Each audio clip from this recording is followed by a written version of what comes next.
सद्गुरू श्री ब्रह्मचैतन्य महाराज गोंदवलेकर यांचं प्रवचन 1 जानेवारी। नाम हे परमात्म स्वरूपच आहे।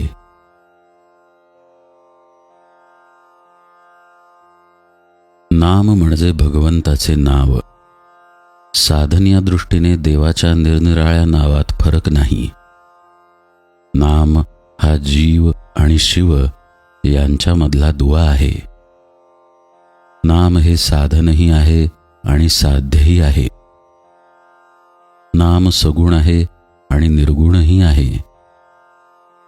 नामाचा आरंभ सगुणात आहे तर शेवट निर्गुणात आहे।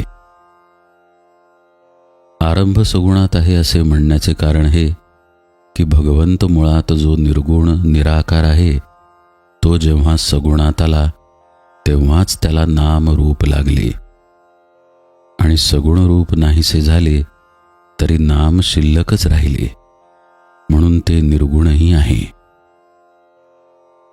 तेव्हा सगुण आणि निर्गुण भक्तीला आधार नामाचाच आहे। नाम हा सत्संगाचा पाया आहे आणि कळसही आहे। नाम म्हणजे आपली वृत्ती आणि भगवंत यांना जोडणारी साखळीच आहे।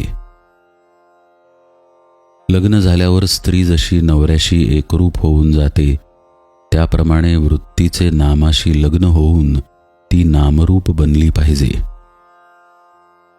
नाम हे अत्यंत सूक्ष्म आहे आणि वृत्ती सुद्धा सूक्ष्म आहे, म्हणून नाम घेण्याने वृत्ती सुधारेल। वृत्ती सुधारली की चित्त शांत होईल। चित्त शांत झाले की निष्ठा उत्पन्न होईल। सगळ्यांचा भावार्थ एकच आहे। अन्नाला स्वतःची चव असते, त्यात आपण आपली गोडी आणि आवड घालून नंतर ते खातो, पण नामाला स्वतःची अशी चव नाही। त्यात आपणच आपली गोडी आणि आवड घालून ते घेतले पाहिजे। आपण जितकी जास्त गोडी त्यात घालू तितके ते अधिक गोड वाटेल।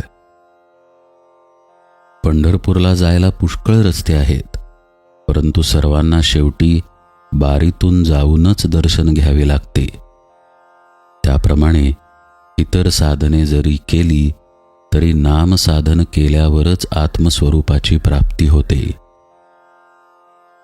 आपण नाम घ्यावे, ते आपणच आपल्या कानांनी ऐकावे आणि ते घेता घेता शेवटी स्वतःला विसरून जावे।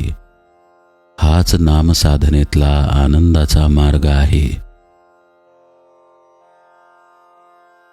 जसे आपले आपलेपण आपल्या नावात आहे, तसे देवाचे देवपण त्याच्या नामात आहे। आपण आज जे नाम घेतो तेच नाम शेवटपर्यंत कायम राहते, परंतु देहबुद्धी जसजशी कमी होत जाईल तसतसे नाम अधिकाधिक व्यापक आणि अर्थगर्भ बनत जाते, आणि शेवटी नाम हे परमात्म स्वरूपच आहे असा अनुभव येतो। पाणी हे जसे शरीराचे जीवन आहे तसे नाम हे मनाचे जीवन बनले पाहिजे। नाम इतके खोल गेले पाहिजे की प्राणाबरोबरच ते बाहेर पडावे। अंतकाळी अगदी शेवटी सुटणारी वस्तू म्हणजे भगवंताचे नाम पाहिजे। नामातच शेवटचा श्वास गेला पाहिजे।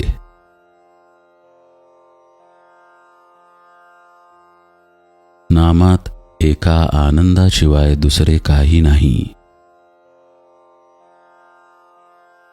जानकी जीवन स्मरण जय जय राम।